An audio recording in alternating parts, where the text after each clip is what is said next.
Allah subhanahu wa ta'ala is constantly saying to us on a regular basis, get ready, right? Get ready. And even beyond, I think somewhat the experiences that I've had with other students or with people in the community who've experienced death, there is this really clear line between Islam and I would say other deens, in the sense that this is not a morbid affair. This is not something that for us, the concept of death is not it's not the end, right? Especially for that soul. Like there is this huge understanding of that. It's not just I might see you again, right? It is a certainty. And so how do I wish to see you again? And what state can I see you again? What du'as do I need to make, for us to be in the best company in the best way? How do I need to be prepared? But in addition to just this, how do we prepare the soul, whether it's our own or someone else, to meet their Lord, right? To meet our Lord. How do we prepare ourselves? How do we make sure that we send off in the purest of states? Right. So of course, for us, there's the issue of the ghusl, which is that final, which is a final right of the Muslim, but says that now I have to make sure that I have done everything within my power, that I have fulfilled your rights. So making sure that I give the ghusl in the correct way, that I have, that I shroud you with ihsan, that I, even shroud you in the way that the Prophet ﷺ, instructed us to do so, that I'm reciting Quran, that we're sending you with a nur, with a light in and of itself.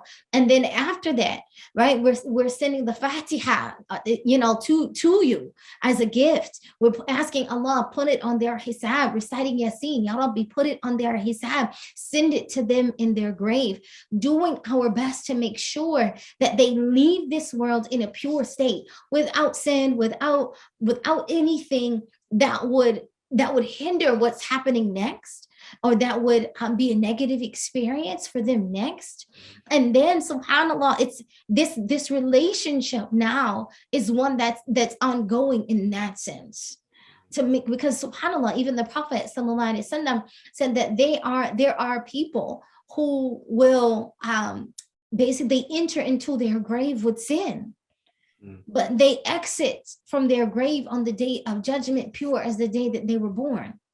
Meaning that they entered into the grave with possibly even with blameworthy actions that may have caused them to be one of the candidates for hellfire, subhanAllah. But because of the dua, because of the gifts, because of the sadaqah, because of ibadah, because of things that were given to that person, it's the, things that were given to that person, asking Allah Azza wa Jalla to pardon them, to forgive them, that subhanAllah, they will exit their grave without sin.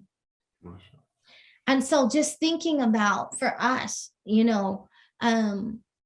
how then also that becomes an act of purifying our hearts to have a better meeting when we arrive. Because even as we're reciting Quran, it goes on their record, but also on ours. As we're reciting Surah Al-Mulk, it benefits them in the grave, but it also benefits us in ours. As we're asking for Allah subhanahu wa ta'ala to pardon them, that then the angels also say an ameen for you as well. But then as we're reminded of, like, as we're preparing that soul, right, for their grave and what happens next, that it also becomes a reminder of death. This is something the Prophet ﷺ said, that if you knew what I knew, you would laugh less and cry more, right? And he was talking about, and he said, have this remembrance of death. And so it's definitely something that COVID has caused us to have, that remembrance, to come out of that state of ghafla, right? That you're in a state, sometimes you're forgetful until you visit the grave, until you wash bodies, until you wash bodies on a regular basis, or until you see the funeral bier being carried, until you see the grave being, the body being lowered into the ground, until you see dirt being thrown on that person that you once knew, that the person was once well dressed, or once, known in this way, once very beautiful and very handsome, until you see them wrapped in that white shroud. And then people literally, subhanAllah, even the children that they love so much, now throwing dirt on them. It always reminds me, subhanAllah, of our beloved Fatima Zahra, radiallahu ta'ala anha, when she went to the companions. Hi, she went to Abu Bakr and Umar and said, you had the nerve, you dared to throw dirt on the Messenger of Allah, alayhi salatu wassalam. Allahumma salli ala sayyidina habibina Muhammad. And so to think about that, even the beloved Messenger of Allah, alayhi salatu wassalam, khuluqul azim, even the best of creation, they put dirt on him. And so we shall all pass through that door when they will wrap us in that shroud, and they will throw dirt on us, subhanAllah, and walk away. And we will be alone with our deeds, alone, inshallah, with some beautiful malaika, alone with our recitation of Quran or not, alone with our sadaqah or not, right? Alone with our deeds, alone with our ibadah. No. And so I think it just becomes it's been that reminder. Yeah.